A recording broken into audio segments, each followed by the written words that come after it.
Então, hoje vamos falar da função de onda de elétrons em materiais. Vamos tratar aqui basicamente de métodos baseados em mecânica quântica. Mais especificamente, nós vamos tratar de um método, que é a teoria do funcional da densidade, que é uma teoria que permite, então, nós estar tratando a descrição de muitos elétrons. Eu vou fazer aqui uma breve revisão do que a gente viu nas nossas últimas duas aulas. Então, a gente viu aqui a equação de Schrödinger, né? A equação de Schrödinger nada mais é do que uma forma diferente de escrever a conservação de energia, usando operadores, mas basicamente ela expressa, é um modo de expressar a conservação de energia. Onde resolver a equação de Schrödinger significa encontrar a função psi para um dado sistema. Nós fizemos isso para uma onda, um elétron livre, né? Um elétron livre. E também fizemos isso para alguns casos, né? Que foi o poço quadrado infinito e quando o elétron está num poço quadrado finito. Quando o elétron está sujeito lá à condição, aprisionado num poço de potencial, né? A função de onda pode ser descrita como uma onda plana. Uma onda plana é basicamente funções exponenciais complexas. Lembra que a gente sempre pode escrever uma função exponencial complexa em termos de senos e cossenos, usando a relação de Euler. Então, basicamente, são funções oscilatórias. Na hora que nós aplicamos a condição de contorno, vimos, né? Na hora que nós pegamos a função de onda e aplicamos a condição de contorno, ou seja, que ela tem que ser zero, né, nesses pontos aqui, nós notamos que a energia ela assume não um valor contínuo, mas determinar um valor quantizado, ou seja, ela depende do inteiro. Então, temos a quantização da energia, né, na hora que nós aplicamos, impomos, né, condições de contorno na função de onda. E esses valores de energia, né, eles são quantizados. Conforme eu vou crescendo n, eu vou ter diferentes níveis aqui. O primeiro nível, o nível de energia mais baixa, de menor energia, né, chamado de estado fundamental. Para cada n, eu também tenho uma diferente função de onda, né? Isso definia aqui algumas propriedades, a gente já consegue entender algumas propriedades aqui de materiais, nesse caso, a coloração do seleneto de cádmio, em função do tamanho de grão aqui, né, das partículas. Isso afeta a energia, que afeta, por sua vez, o comprimento de onda, por meio da relação de de Broglie, que é espalhado por essas partículas. Bem, vimos que existe aqui o efeito de tunelamento de barreira, né, que é um efeito que não existe classicamente. Quando o elétron tem uma energia menor que a energia potencial, mesmo assim, ele tem uma probabilidade de passar a barreira, e esse efeito é usado aí comumente num equipamento aqui que é o microscópio de tunelamento de elétrons, que é usado em laboratório. Isso aqui são experimentos reais, né, feitos com o grafite. Ou seja, aqui está a concepção idealizada da geometria do grafite e o imagiamento, a verificação aqui da corrente, né, em função da altura da ponta, mostra aqui que a gente consegue imagiar com resolução atômica, né, a superfície aqui do grafite. Aqui a gente tinha mostrado na aula passada que isso é corriqueiramente aí, usado para fazer experimentos no laboratório, onde aqui nós temos a concepção visual, artística, né, da visualização da geometria do que seria uma folha de siliceno, ou seja, de átomos de silício. E aqui nós temos o imagiamento por meio dessa técnica, né, de tunelamento de elétrons. Mais uma imagem. Você veja que a geometria, né, fecha com a concepção, né, visual aqui, artística dessa superfície. Aqui nós temos um desenho que é a célula unitária, ou seja, você pode entender o material como se fosse uma replicação periódica dessa célula, né? É uma célula que, replicada no espaço, vai conseguir descrever o material. Bom, vimos também aqui, passando rapidamente, a equação de Schrödinger em 3 dimensões. Né? Em 3 dimensões, nós temos aqui os 3 termos, né? X, Y e Z, do Laplaciano. E também a função de onda é descrita aqui como um termo em seno para cada uma das dimensões. Só que nesse caso, temos que aplicar condições de contorno para as 3 dimensões. Então, para cada dimensão onde aplica-se a condição de contorno na função de onda, surge, né, um número quântico, um n. Ou seja, aqui temos um n relacionado a x, a y e a z. Então, agora, a energia total do sistema depende de 3 números quânticos. Novamente, aqui nós temos o nível fundamental. Bom, indo agora para um sistema, para o átomo, né? No caso, a gente começou aqui tratando do átomo de hidrogênio. Nós temos também a equação de Schrödinger em 3 dimensões, só que agora a diferença é que o átomo ele tem uma simetria esférica e o potencial, ou a energia potencial, né, que o elétron está sentindo quando ele está preso a um núcleo atômico, é a energia potencial eletrostática. Ou seja, é a energia potencial eletrostática que vai ser aplicada na equação de Schrödinger, né, que vai estar quantizando os níveis. Né? Nesse caso, devido à simetria esférica do átomo, é melhor, mais simples, usar coordenadas esféricas. Então, a equação de Schrödinger em coordenadas esféricas, ela precisa ser escrita dessa forma, porque aqui nós temos os diversos termos, né, do Laplaciano em coordenadas esféricas. É um pouco mais, tem mais termos aqui, se comparado ao Laplaciano em coordenadas cartesianas. Ele é um pouco, tem alguns termos, aqui o R2, né? Um sobre seno θ e aqui seno θ, e aqui seno ao quadrado de θ, que é o Laplaciano em coordenadas esféricas. Mas resolve-se essa equação da mesma forma, aplicando a hipótese de separação de variáveis, e dizendo aqui que a função de onda total, ou seja, de todas as coordenadas, né, para esse pode ser escrita como o produto de 3 funções, onde essa função só depende de r, essa só depende de θ e essa só depende de φ, que são as 3 coordenadas esféricas. Aplicando condições de contorno para cada uma delas, também surge um número quântico para cada uma delas. Porque nesse caso, né, para essa simetria esférica sujeita aqui ao potencial, energia potencial coulombiana, os números quânticos eles não são completamente independentes uns dos outros. Né?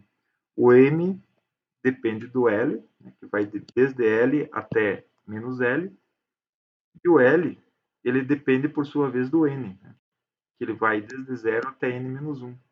Por sua vez, o N, que é o número quântico principal, assume valores inteiros que vai desde 1, 2, etc., né, de 1 em 1, né, eventualmente até pode ir até infinito. Lembrando que n igual a 1 é o primeiro, né, primeiro número quântico. O n igual a 1 define aqui o L pode ser 0, por quê? Porque o L vai desde 0 até n menos 1, ou seja, no caso de n1, o L vai ser necessariamente 0.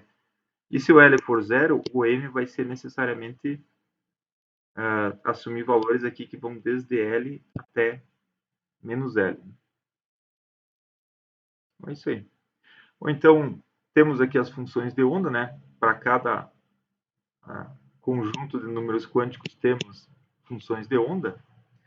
Nós podemos fazer o módulo ao quadrado dessa função de onda, e nós vamos poder ter aqui uma visualização, né, do que seria a densidade de probabilidade, ou seja, o módulo ao quadrado da função de onda, que define uma região onde é possível, né, onde a probabilidade de deixar o elétron é diferente de zero.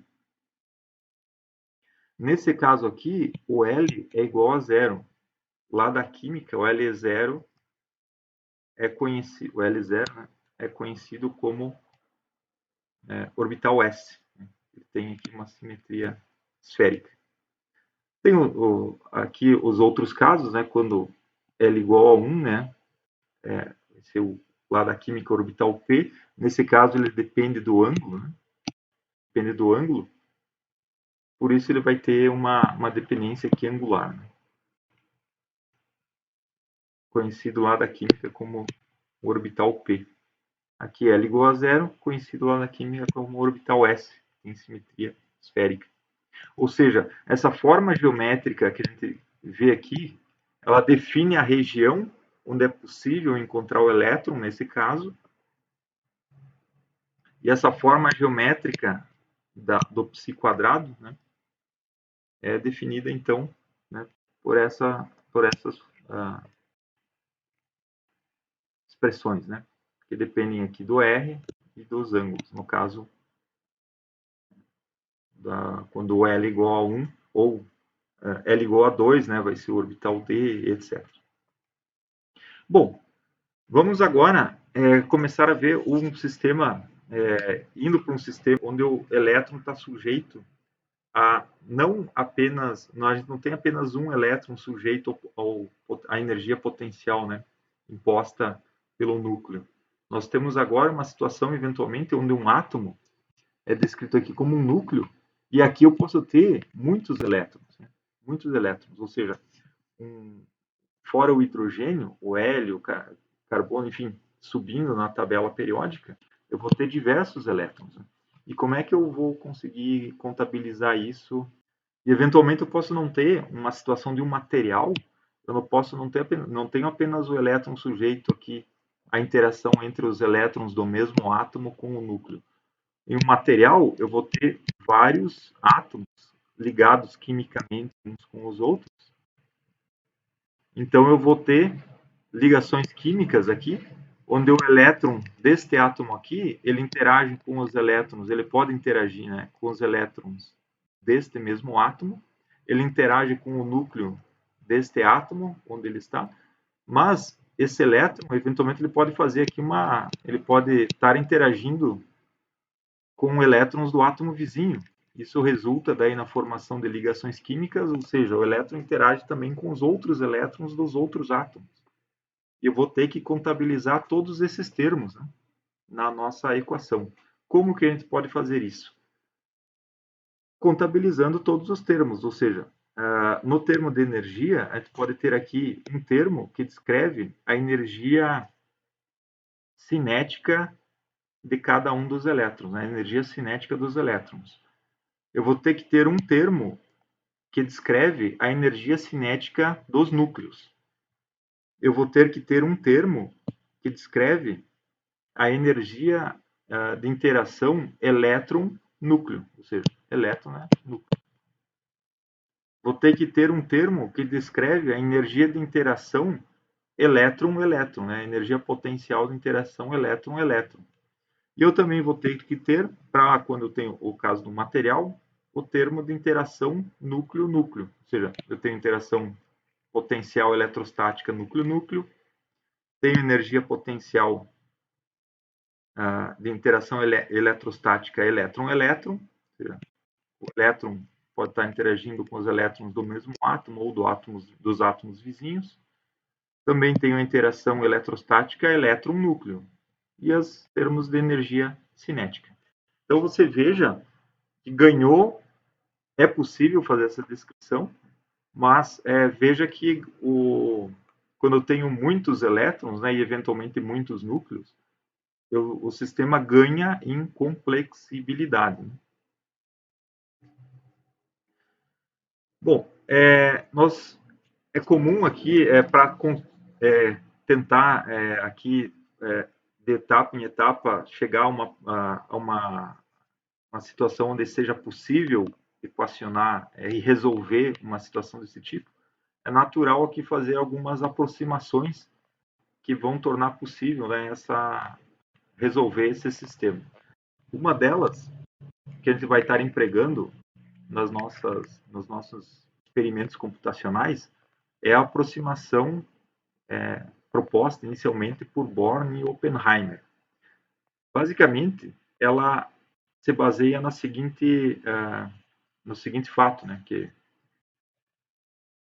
que os elétrons eles têm uma massa que é muito menor se comparada à massa dos núcleos. Ou seja, os núcleos são muito mais massivos do que os elétrons. Portanto, é viável, né, dizer que os elétrons eles se encontram no estado fundamental. Eles estão para cada movimento dos núcleos, os elétrons eles se movem tão rapidamente que eles estão sempre no estado fundamental. Ou seja, essa aproximação diz que os elétrons eles se adequam instantaneamente a qualquer movimento dos núcleos. Essa aproximação permite escrever a função de onda do sistema total como uma função de onda que depende só dos elétrons, vezes uma função de onda que depende apenas dos núcleos.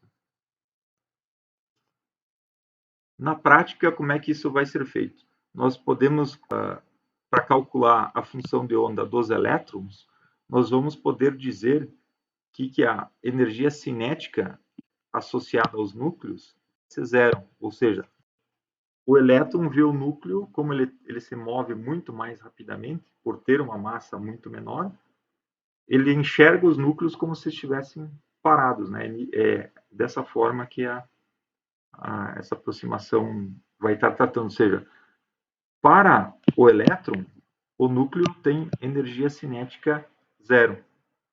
E também a energia de interação núcleo-núcleo, para o caso, né, do termo de descrição aqui dos elétrons, a energia de interação núcleo-núcleo vai poder ser aqui, no caso, tratada como uma constante, ou seja, para o elétron, a energia núcleo-núcleo é uma constante e o núcleo tem uma energia cinética zero.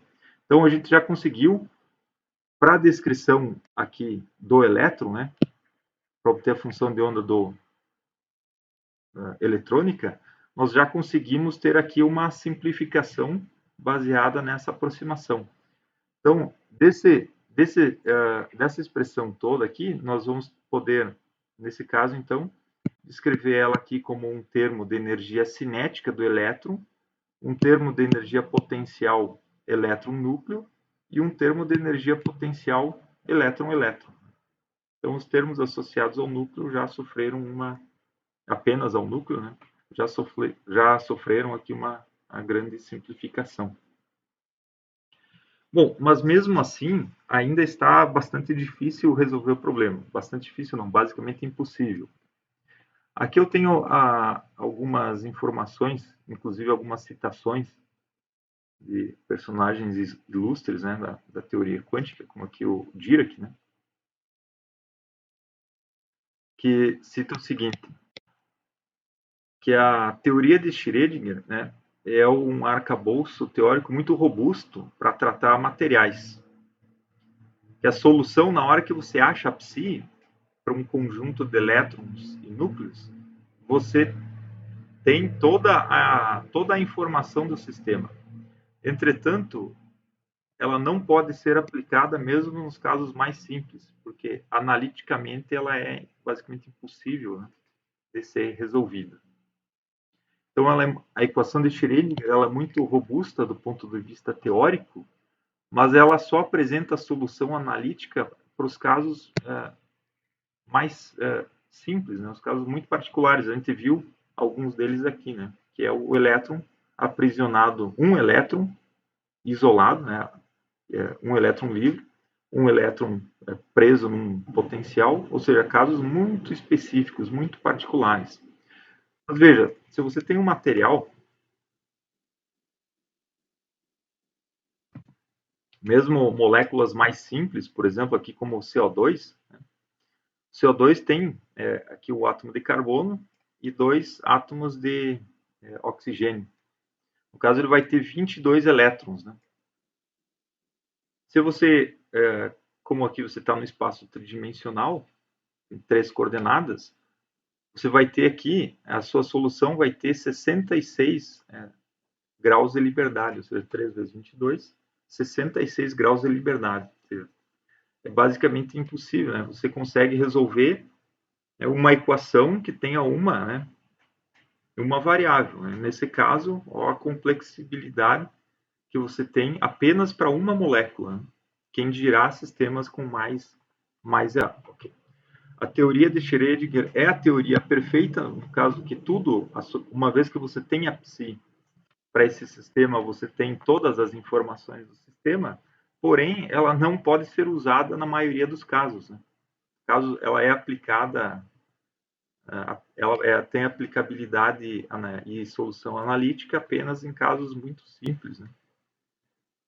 Então, nós temos aí que partir para para outras teorias, né, que vão permitir a aplicação de uma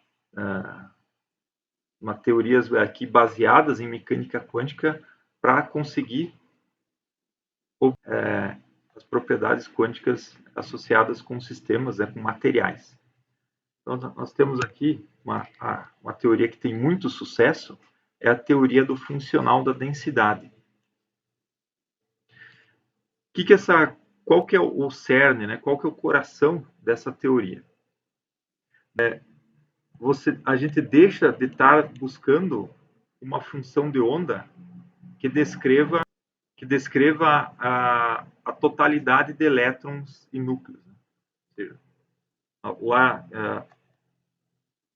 né, na teoria de Schrödinger, você tem que ter a solução é uma função de onda para o conjunto de elétrons e núcleos.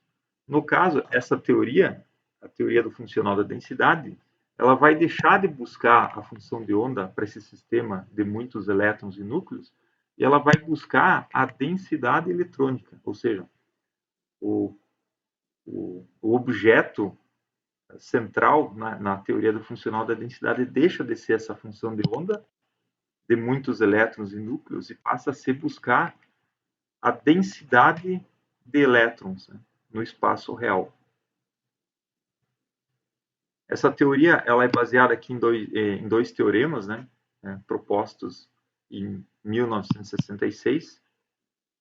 E depois, um ano depois, ela foi basicamente as equações, né, que permitem a aplicação dela na prática foram propostas aqui por Conchamp um ano depois, em 1960.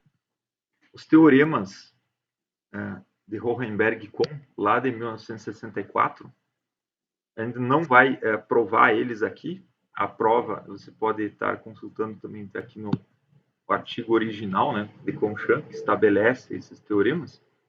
Você vai apenas citar eles aqui, são esses dois teoremas que embasam, né, toda a teoria do funcional da densidade.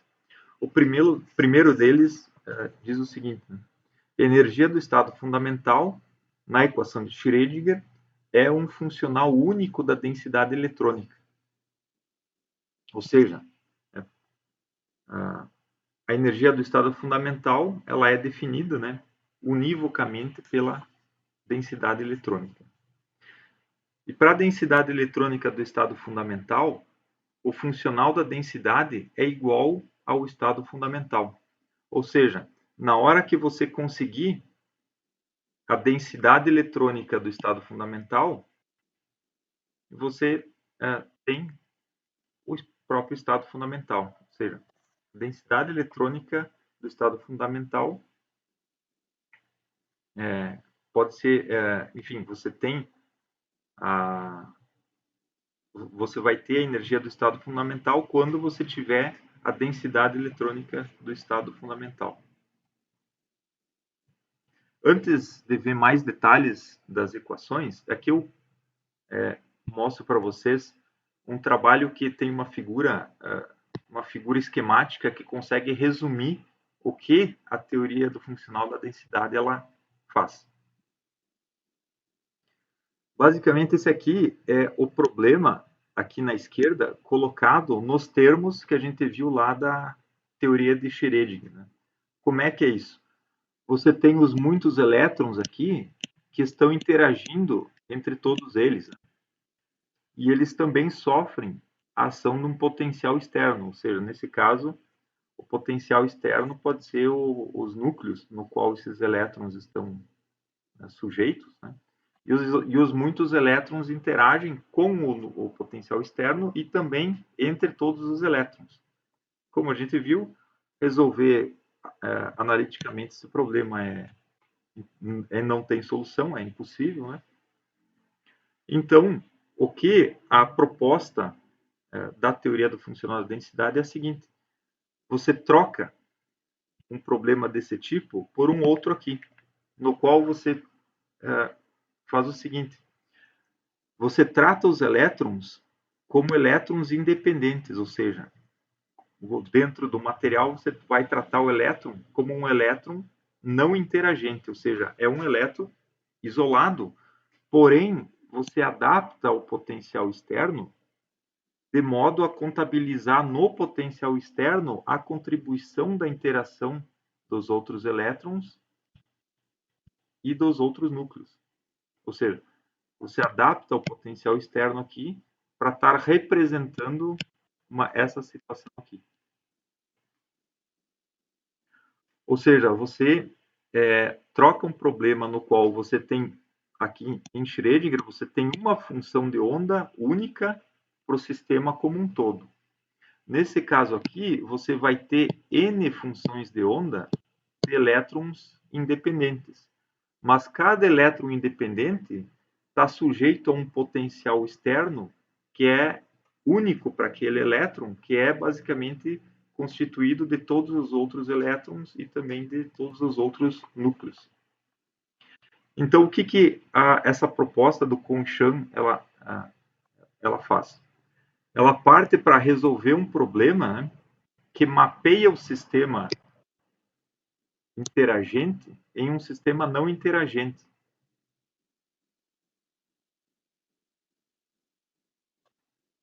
Então, formalmente, essa separação aqui ela é exata, ou seja, você tem, né, a equivalência dessas duas descrições.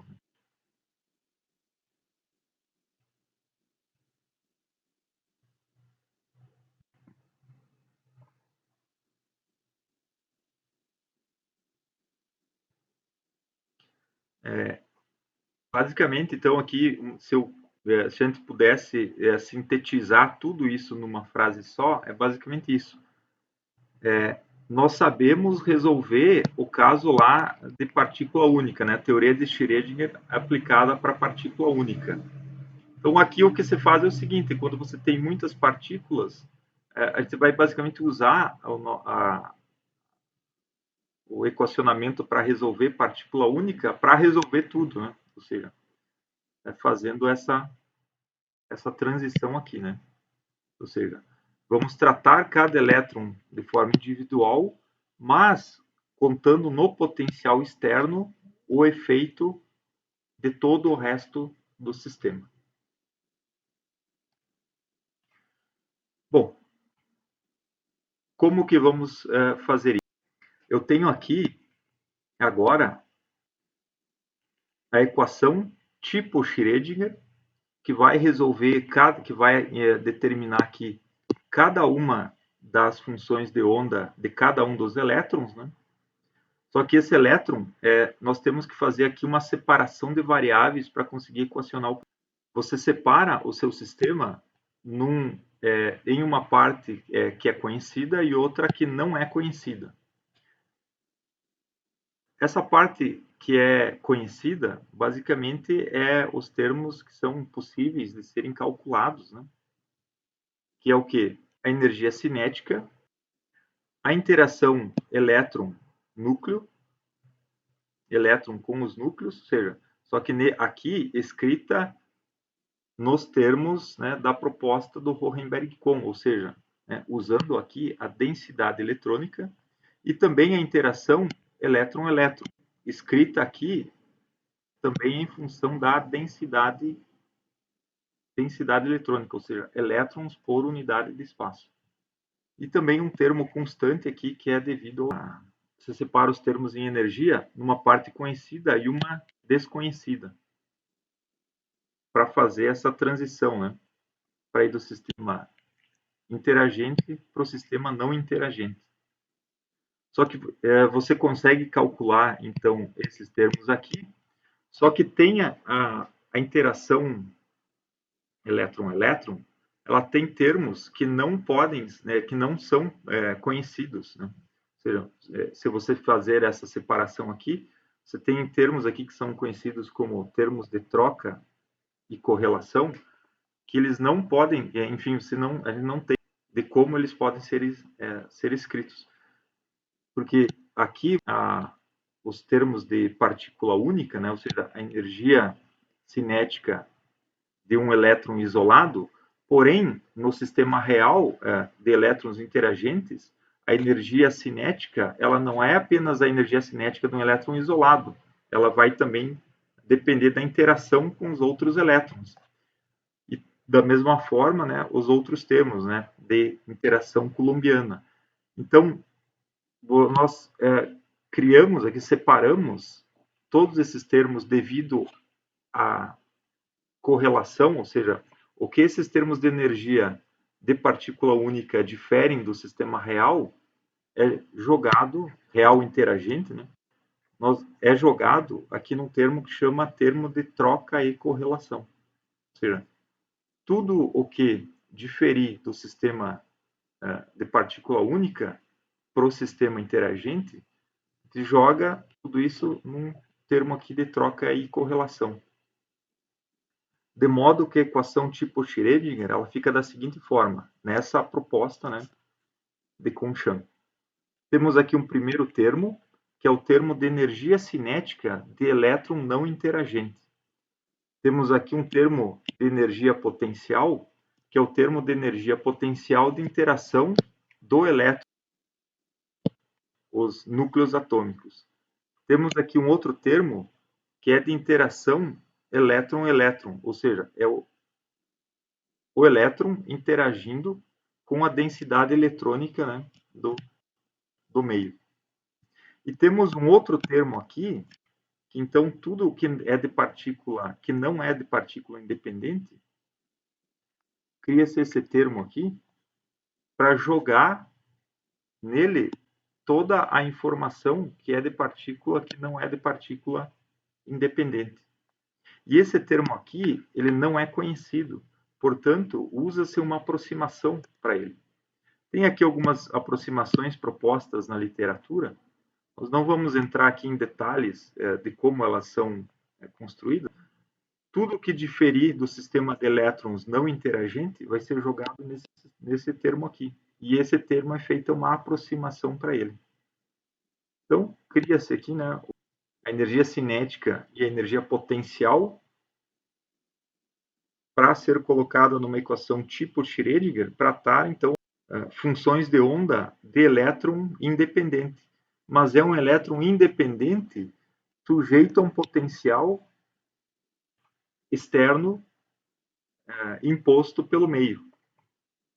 Então, nós vamos estar obtendo essas funções de onda de elétron independente, mas é um elétron independente que está sujeito a esse meio ambiente, né, onde está contando aqui o potencial, ou seja, o efeito dos outros elétrons e dos outros núcleos vai estar sendo contado aqui como um potencial externo para esse elétron.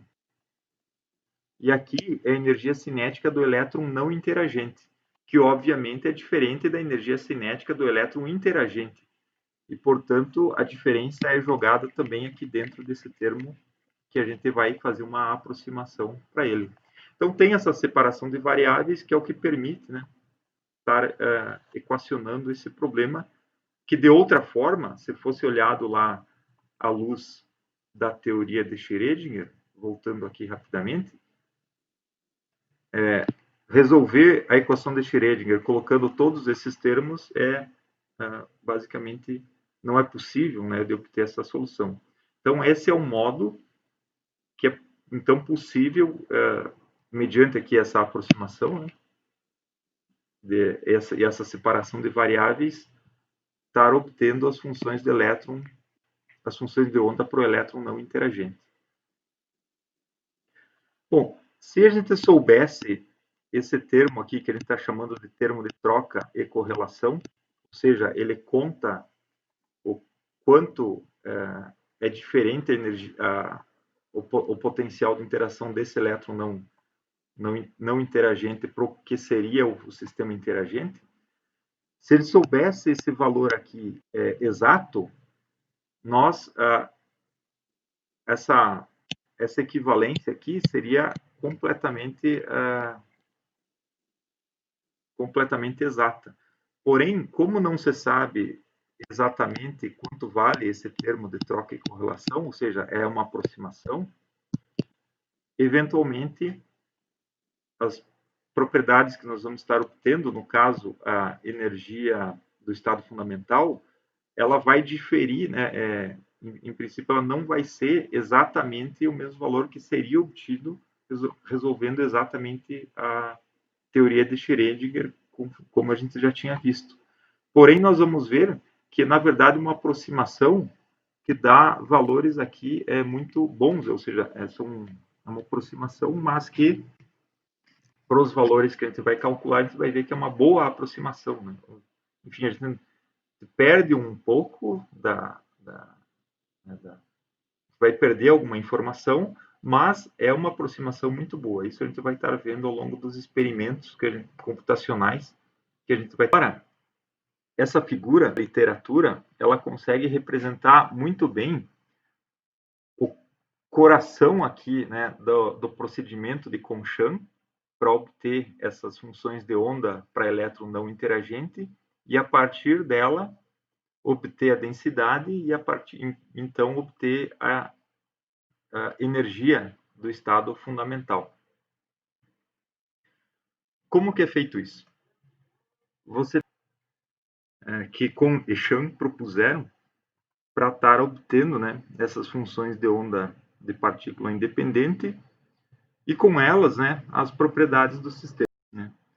Você inicialmente propõe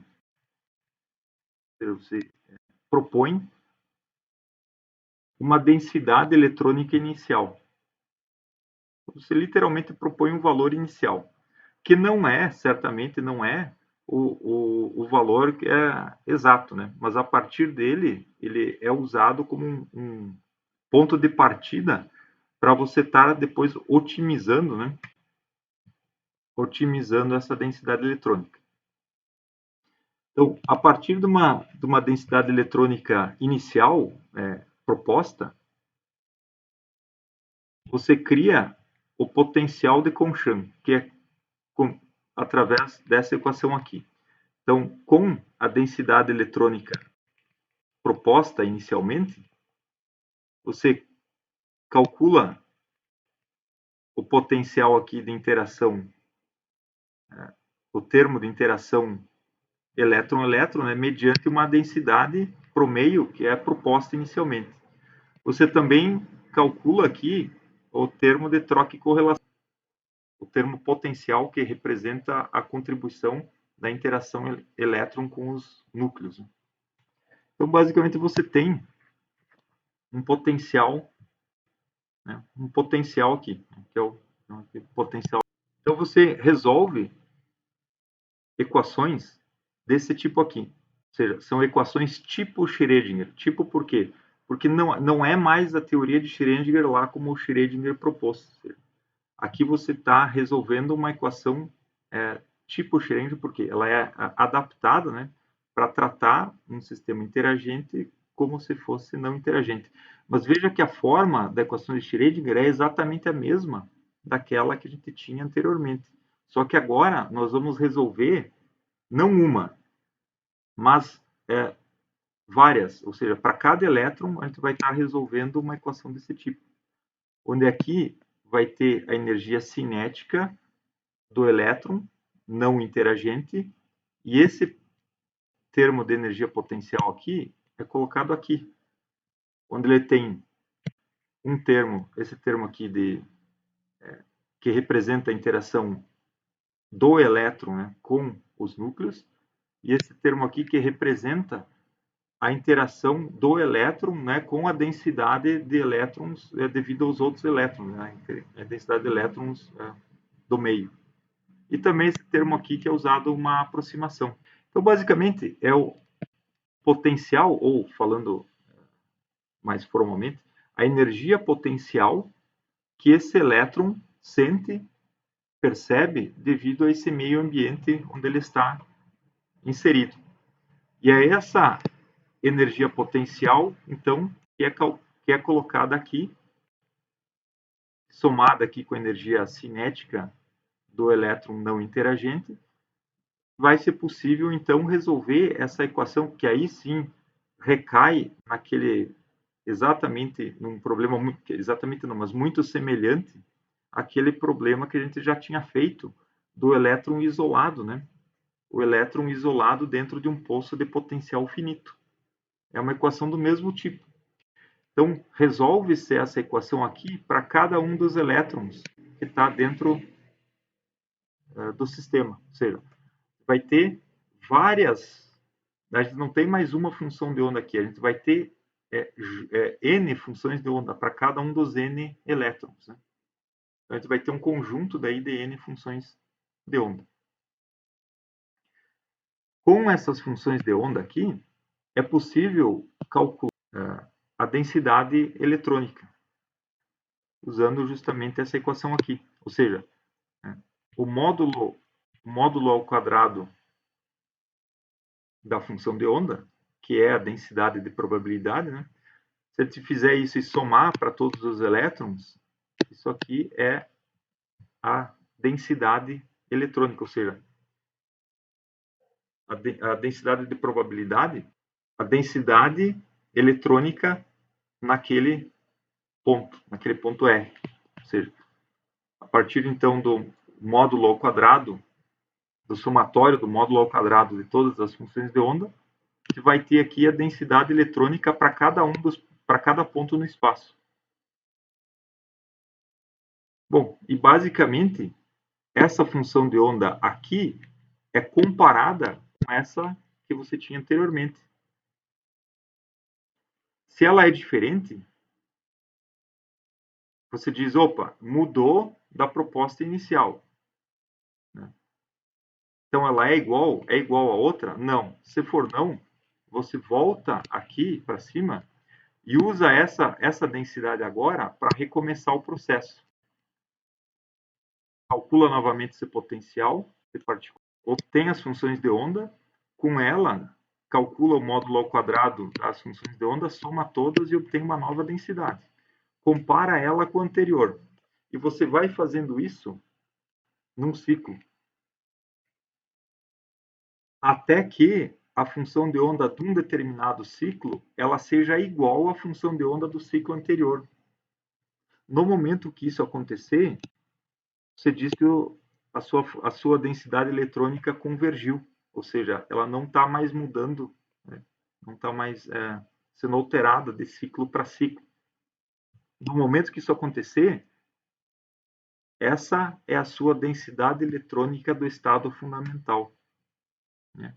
Que então a energia do estado fundamental vai ser então obtida, né, a partir dessa densidade eletrônica do estado fundamental. Com isso você tem o quê? A energia do estado fundamental, que formalmente é exatamente igual à energia do estado fundamental que você obteria caso tivesse resolvido a equação de Schrödinger,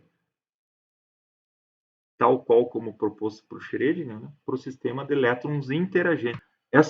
A proposta desse ciclo aqui, né, e os teoremas e também a proposta desse ciclo de minimização autoconsistente, chama autoconsistente porque o novo passo, ele leva em conta o passo anterior, né?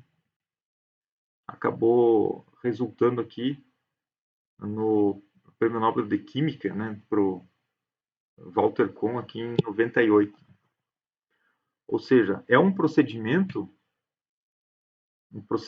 essa teoria implementa um procedimento teórico e numérico para conseguir resolver equações de tipo Schrödinger, né, para um sistema de muitos elétrons interagentes. Como que é implementado isso computacionalmente, né, no software que a gente vai estar usando? Nós temos que representar as funções de onda de algum modo, né? Ou seja, ela vai ter que ser uma onda plana, por exemplo, como é o caso aqui. Lembra lá que no caso do poço quadrado infinito e o poço finito, a função de onda daquele um elétron, né, era representada como constantes, né, vezes uma onda plana, que é uma função exponencial complexa, né,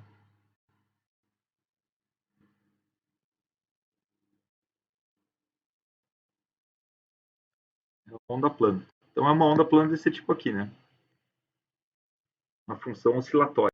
Funções de onda plana são usados em alguns softwares aí da literatura. Por exemplo, tem um software que chama VASP, outro que chama Quantum Expresso, que a gente vai estar usando esse Quantum Expresso. Ele é livre, o VASP pode ser comprado. Tem ao invés de ondas planas, a gente pode representar as funções de onda usando as chamadas funções localizadas. Nesse caso, a função vai a zero depois de um determinado ponto, né? E é possível também fazer dessa forma. Aí tem alguns softwares aqui que podem estar usando funções desse. Bom, as simulações que a gente vai estar fazendo, elas vão acontecer dentro de uma caixa computacional. Formalmente a gente chama de supercélula. Então a gente vai estar fazendo as simulações dentro de uma caixa computacional que é definida por vetores, né? Tem 3 vetores aqui que definem uma caixa computacional. Aqui no espaço real, aqui é uma representação de espaço recíproco, simplesmente tomando o inverso aqui dos vetores, dessa forma. Mas o importante aqui é apenas dizer que a gente vai estar fazendo simulações dentro de uma caixa computacional cujos vetores aqui nós vamos ter que definir, né? Bom, e essas ondas planas que a gente vai estar usando para representar as funções de onda é dessa forma aqui. Então, cada função de onda de cada elétron, ela é representada então por uma função exponencial. Só que ela não é simplesmente uma exponencial, né? Ela pode ser, cada função de onda, ela pode ser expandida em um conjunto, né, de ondas planas. E esse conjunto de ondas planas pode ser dado aqui como uma somatória, né, que ocorre ao longo de todas as direções do espaço, né? Os vetores que definem a caixa computacional. Aqui tem, né, todas as direções possíveis. Então, cada função de onda, ela vai ser escrita, então, como essa exponencial, né, vezes uma constante.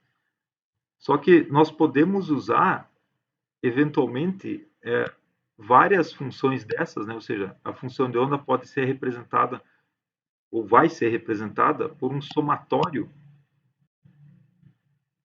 de funções desse tipo aqui. Ou seja, nós podemos usar mais de uma onda plana para representar cada uma das funções de onda. Só que quantas ondas planas a gente usa para representar cada função de onda? A questão é, não sei, depende do sistema. Nós temos que basicamente limitar nas nossas simulações quantas ondas planas, né, a gente vai estar usando. Isso é feito no software que a gente vai estar usando aqui um critério de corte.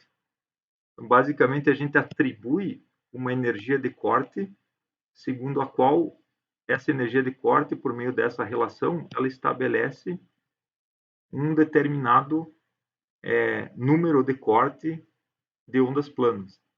E é esse número de corte, esse G, que vai estar sendo usado aqui para limitar o número de ondas planas que a gente usa para representar cada função de onda. Daí você diz assim, por que eu não uso uma só, uma onda plana para cada função de onda? Não seria mais simples? Sim e não, seria mais simples, porém, em alguns sistemas, a gente vai ver que a gente precisa de uma precisão maior para estar representando, né? Para estar tendo resultados interessantes, né? Resultados fisicamente aceitáveis.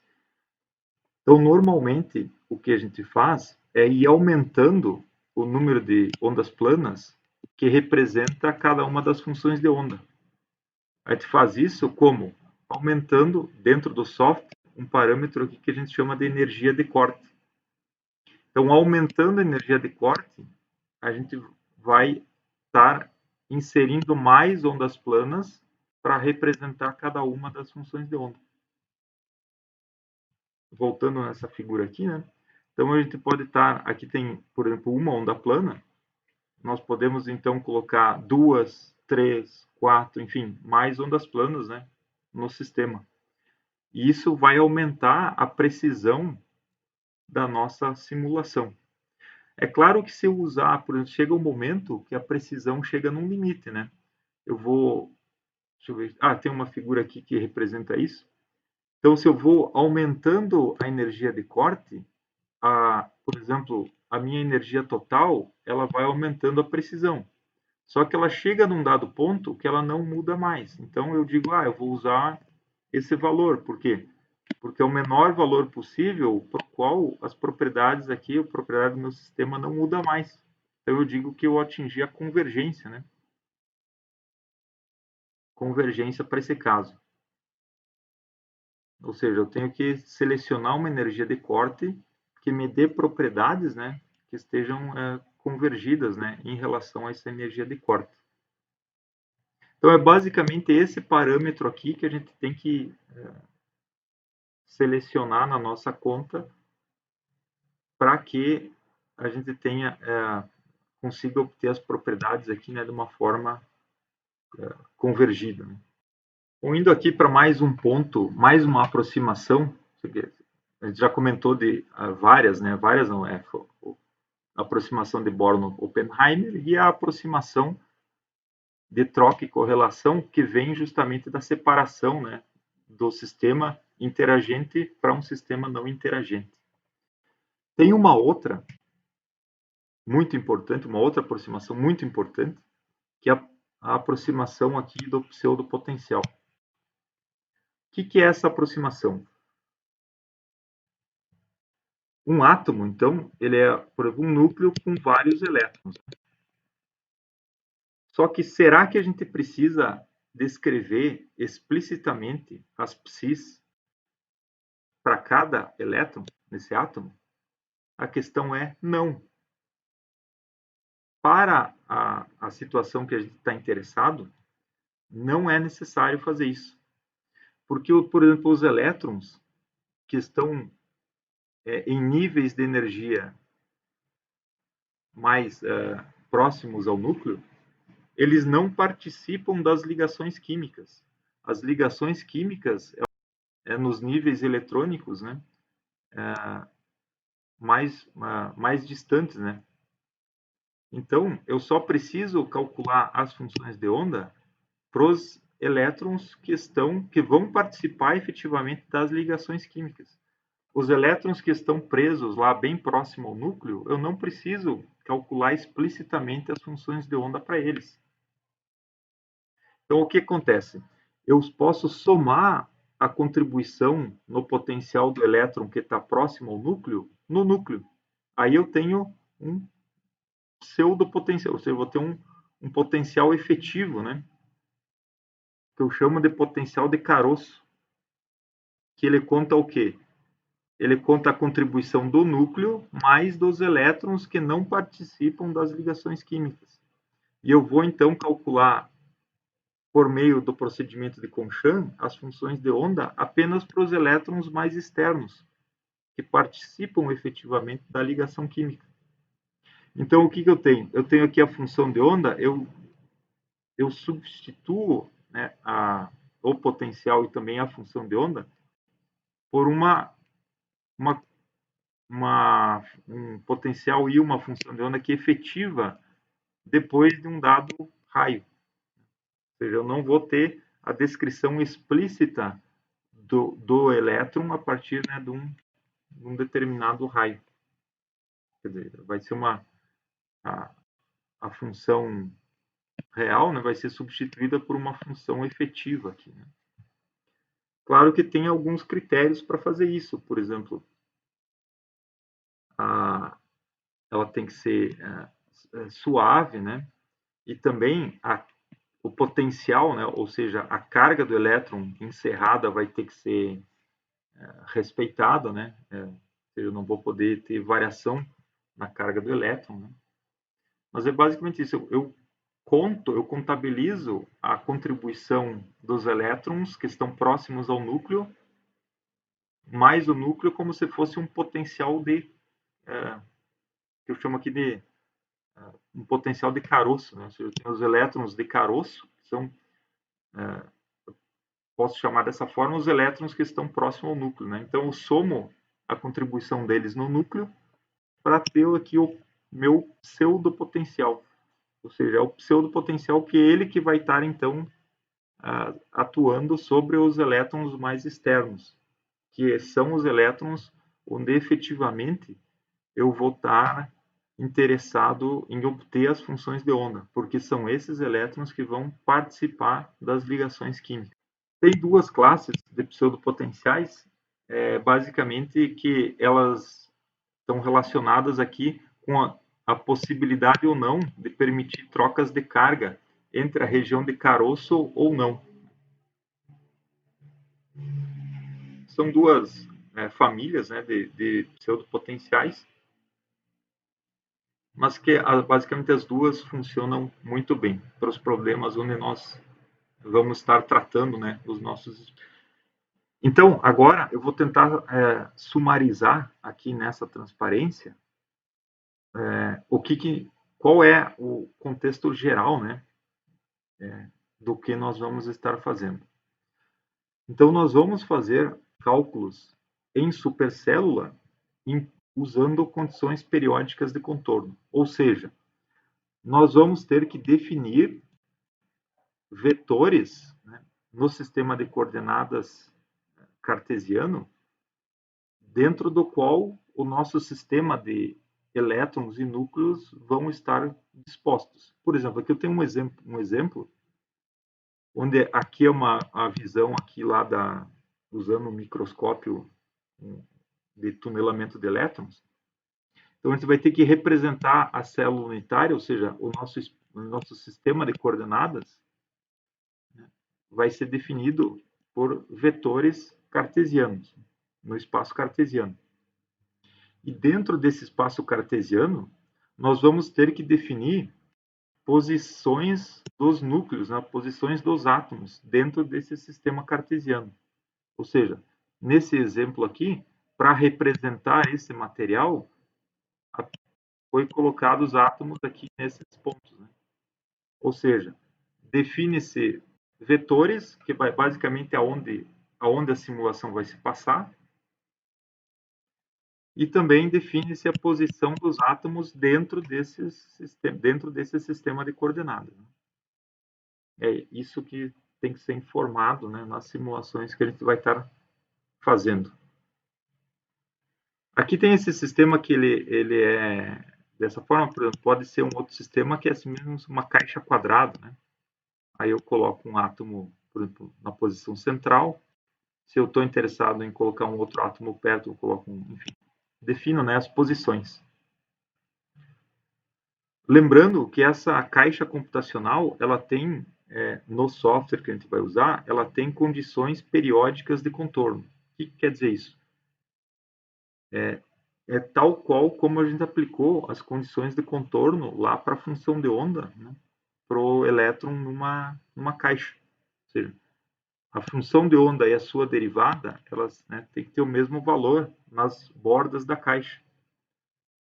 Ou seja, né, lembra aqueles videogames, né, que você tinha um aviãozinho saindo de um lado e ele entrava no outro lado da tela, né? Basicamente isso é condições periódicas de contorno. Ou seja, você tem que ter a função de onda e a sua derivada com, né, a função de onda com o mesmo valor nos dois lados, né? E a derivada também. Ela tem que, a função de onda tem que estar entrando aqui e aqui ela tem que ter o mesmo valor. Isso é condições periódicas de contorno. E também nós definimos um parâmetro que é a energia de corte. Lembra que essa energia de corte, ela basicamente define a precisão com a qual nós vamos estar descrevendo cada uma das funções de onda. Então, definidos os vetores, definida a posição dos núcleos e também definido uma energia de corte, nós podemos agora rodar a simulação. Rodar a simulação é basicamente resolver, né, o ciclo autoconsistente de Conchan. Então, o software, dado também que a gente escolhe uma aproximação para o termo de troca e correlação, então o software ele gera uma densidade proposta inicial, ele calcula esse potencial, dada uma densidade eletrônica que ele propôs, dada essa densidade eletrônica, obtém o potencial, substitui o potencial nas equações tipo Schrödinger e obtém as funções de onda. Com essas funções de onda, calcula uma nova densidade eletrônica e compara ela com a anterior. E o software, então, ele fica fazendo esse ciclo aqui até que a densidade não mude mais. Na hora que ela não muda mais, ele substitui aqui na expressão da energia e calcula a energia. E essa energia é a energia do estado fundamental. Lembrando, então, que a gente vai ter como resultado da simulação a energia do estado fundamental para aquele sistema, e a gente também vai ter um conjunto de funções de onda de elétron não interagente.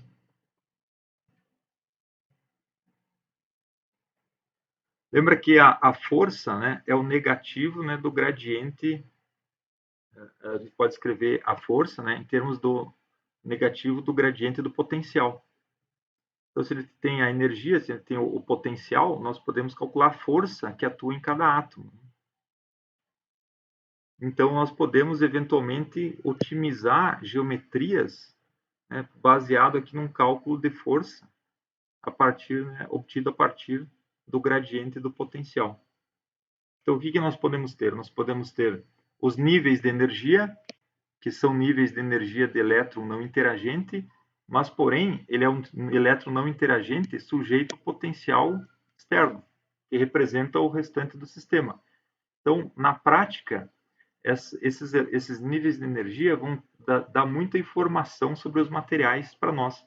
E também vamos conseguir verificar a estabilidade relativa dos materiais através da energia total aqui, do estado fundamental.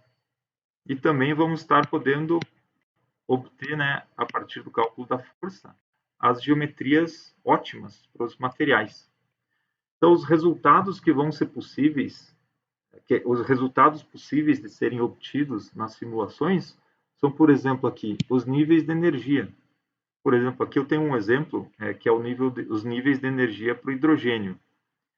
Esses níveis de energia são aqueles calculados, né, lá com a teoria de Schrödinger, mas nós vamos obter algo nesse sentido aqui, por meio lá, né, HF é a variação de energia, né, tem uma variação de energia, excitando um elétron, por exemplo, para esse nível, ele decai para cá, ele vai emitir um fóton, né, esse fóton vai ser de uma frequência F. Então, a gente conseguiria saber a frequência, ou, entre outras palavras, a cor da emissão de radiação dos materiais. Ou seja, a gente vai conseguir não calcular, a gente não vai calcular isso explicitamente, mas isso, fazendo esse cálculo, a gente vai conseguir ter uma informação, né, dessas propriedades ópticas, né, dos materiais. Também das propriedades elétricas. Outra informação muito importante é a geometria, né? Otimizando as forças, nós vamos poder obter a geometria de equilíbrio de moléculas. Aqui eu tenho um exemplo da molécula de benzeno, mas em princípio a gente pode fazer isso para qualquer molécula. Um outro exemplo aqui é a molécula de água, né? Aqui tem a geometria intramolecular e também a geometria aqui de um arranjo aqui seria de um dímero, né? Um dímero de uma molécula de água. Então, nós vamos poder obter as propriedades dos níveis, né? Que vão dar informações eletrônicas, né? E todas as informações que saem, que são derivadas dessa informação eletrônica, por exemplo, as propriedades ópticas, elétricas, etc. Também vamos estar obtendo as geometrias de equilíbrio. E por meio do cálculo da energia do estado fundamental, nós vamos poder estar verificando a estabilidade relativa, né, desses sistemas. Por exemplo, se aqui eu tenho um dímero de uma molécula de água, aí você vai poder, uma possibilidade é nós verificarmos qual é a geometria de equilíbrio, né, dessas moléculas. E também se esse arranjo aqui é estável ou não. Então, a gente vai conseguir estar verificando a estabilidade relativa de moléculas, né? Uma em relação à outra, né? E também sabendo se o sistema é estável como um todo ou não. Então, nós vamos poder estar obtendo diversas propriedades aqui. Uma pergunta que você pode fazer é a seguinte: tá, mas e se eu for lá num laboratório, numa bancada, e medir aqui essas propriedades, né?